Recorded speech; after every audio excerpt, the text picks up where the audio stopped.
All right, buckle up because today we're diving deep into a case, and this one's a real head scratcher. It's the disappearance and death of Adrienne Selenus. Yeah, it's got all the elements of a true mystery, conflicting stories, odd behavior, evidence that just vanishes. It's like something out of a movie. A young woman, just 19 years old, vanishes after a party in Tempe, Arizona, back in June of 2013, and we're left trying to piece together her last hours. And the thing is, it all starts out like a pretty typical Friday night, right? Yeah. But it takes this tragic turn, and suddenly everyone's searching for answers. Right, exactly. So we've got all these different accounts, different perspectives, trying to paint a picture of what happened, but there are these gaps, these missing pieces, and that's what makes this case so fascinating, so perplexing. Exactly. It's like a puzzle where some of the pieces are missing. So we have to carefully examine what we do have and see if we can make sense of it. Okay, so let's start from the beginning. What do we know for sure? Well, we know that Adrienne was at a party at her apartment. Things got a bit out of hand, a little rowdy, and she ended up in an argument with her boyfriend, Fran. Around 2:40 in the morning, they decide to leave the party. Imagine that, the tension. A young couple, an argument, emotions are running high. So they drive to Fran's place in Scottsdale, but they're still arguing. And then a few blocks from her apartment, Adrienne gets out of the car, just decides to walk the rest of the way. And it's not entirely clear whether the car was stopped or moving when she got out. But either way, it really suggests she was upset, needed space. Like this kind of impulsive action really gives us a glimpse into Adrienne's state of mind at that moment. So Fran says he called Adrienne's roommate, Rebecca, to let her know Adrienne was on her way back. He even asked Rebecca to call him when Adrienne got home safe. Seems like Fran was concerned about Adrienne's safety, even though they were arguing. He wanted to make sure she made it back to the apartment okay. And Rebecca does confirm that Adrienne does return to the apartment around 3:30 a.m. But here's where things get interesting, right? She doesn't stay long. She charges her phone, packs an overnight bag, and tells Rebecca she's going back to Fran's. And then she leaves. In her own car this time. Now, this raises some questions, right? Why pack a bag if she was just going back to France? And why would she leave her car abandoned later on, a few blocks away? Especially considering her purse, her ID, and her car keys were all found back at her apartment. It's almost like she intended to go somewhere, but then something changed those plans. And then, about 15 minutes after Adrienne leaves her apartment, there's a 911 call. Someone reports a car, matching hers, crashing into a median. The caller said the car was speeding, hit the curb hard enough to blow out 2 tires, and then, get this, sped off despite the damage. So the timing of this call and the description of the car strongly suggests that it was Adrienne driving. But here's the thing. Her car was found abandoned near her apartment, not at the accident scene. Right, so there's this gap in the timeline, almost a whole hour, that's unaccounted for, between the car crash and a text message Fran received from Adrienne at 4:43 a.m., a text saying she was coming to his place. So what happened during that hour? It's a huge mystery. Yeah, it's a big question mark. And unfortunately, the one thing that might have helped answer that question, Adrienne's BlackBerry, disappeared. The police documented it in her car at the scene, but they didn't impound the vehicle right away. And when they went back, the phone was gone. Man, if they had that phone, imagine what they might have found. Text messages, call logs, location data. It could have been a game changer for the investigation. Absolutely. It really highlights the limitations of those exigent records, In emergencies, the police can get this quick snapshot of phone activity without a warrant, but it's very limited. It wouldn't have the level of detail they could have gotten from her BlackBerry. So we have this crucial piece of evidence that's missing, a gap in the timeline, and a lot of unanswered questions. Where do investigators even go from here? Well, they still had some threads to pull on, even without that BlackBerry. They zeroed in on the cab company Adrienne called at 4:20 that morning.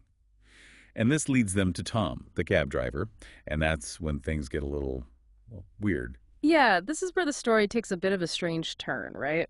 The way they interviewed this guy was, well, unusual, to say the least. Definitely unconventional.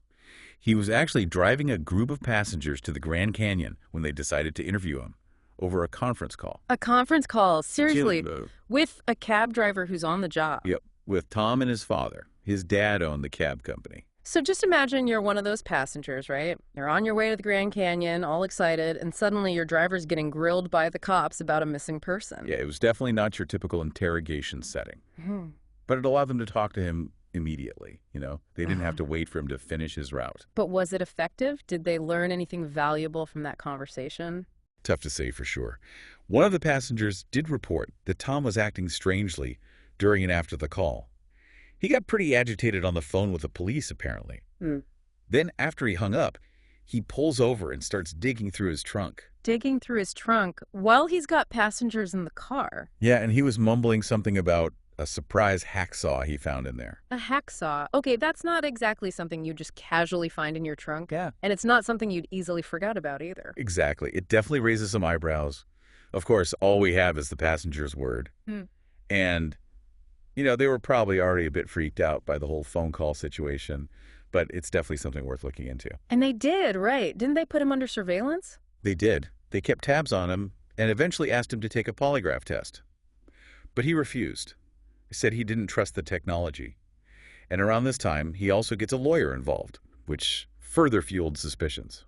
So he's lawyering up and refusing a polygraph. It definitely makes him seem a bit defensive, doesn't it? It's important to remember that everyone has the right to legal counsel, especially if they feel they're being wrongly accused. Right? Right.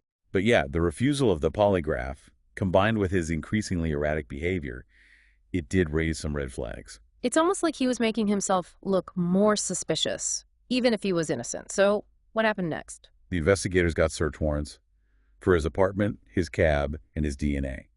And during the DNA swab, he completely loses it, starts yelling obscenities at the officers. It was a pretty dramatic scene. Wow, that's a pretty extreme reaction. What do you make of that? Was it genuine fear and frustration, or was he trying to throw them off? It's hard to say for sure. People react to stress in different ways. But yeah, combined with all the other odd details, it definitely didn't help his case. And what about the searches? Did they find anything that connected him to Adrienne? Nope, nothing. His apartment, his cab, all came up empty. No trace of Adrienne. No signs of any attempt to hide evidence. Even that mysterious hacksaw seemed to have vanished. So you've got this cab driver who's acting super shady, a disappearing hacksaw, and a whole lot of unanswered questions. You'd think he'd be the prime suspect, right? But then the investigation takes another twist. Right.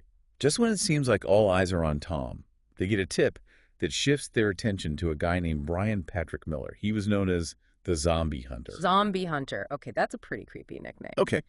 What's his connection to this case? Well, the tip came from a guy named Keen, who knew Brian through the steampunk community. Steampunk?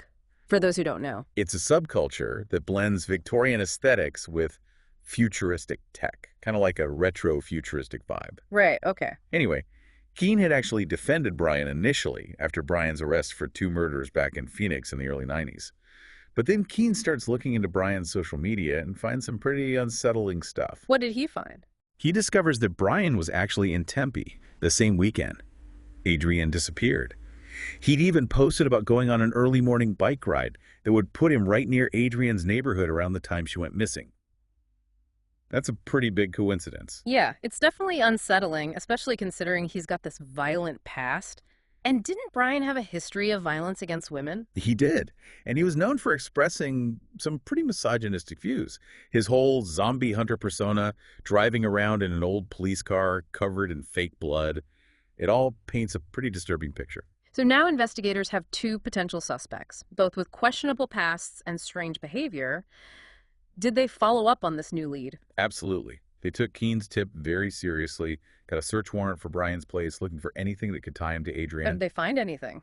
Unfortunately, no. The search came up empty. No concrete evidence linking Brian to Adrienne. But given his past and those coincidences, they couldn't rule him out completely. So no direct evidence tying him to the scene, but his history and those coincidences? Man, they're hard to ignore. So where did the investigation go from there? Well, they kept digging, looking for anything that didn't quite add up. One thing that really stood out, there was no evidence suggesting Adrienne was attacked with a knife. And that was Brian's weapon of choice in his previous crimes. Yeah, that's a crucial detail. Did they look into his alibi for that night? Oh, yeah, they did. Checked his phone records, but those records didn't place him anywhere near Weeks Wash, which is where they later found Adrienne's remains. So that kind of weakens the connection, right? But it doesn't completely eliminate him as a suspect. It's incredibly frustrating. A young woman is dead.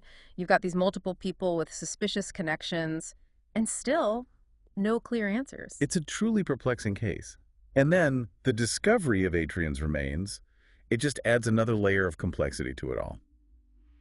Weeks after she vanished, there was this major flood, and it revealed her remains in Weeks Wash. It's heartbreaking to think about what her family went through during that time, the not knowing.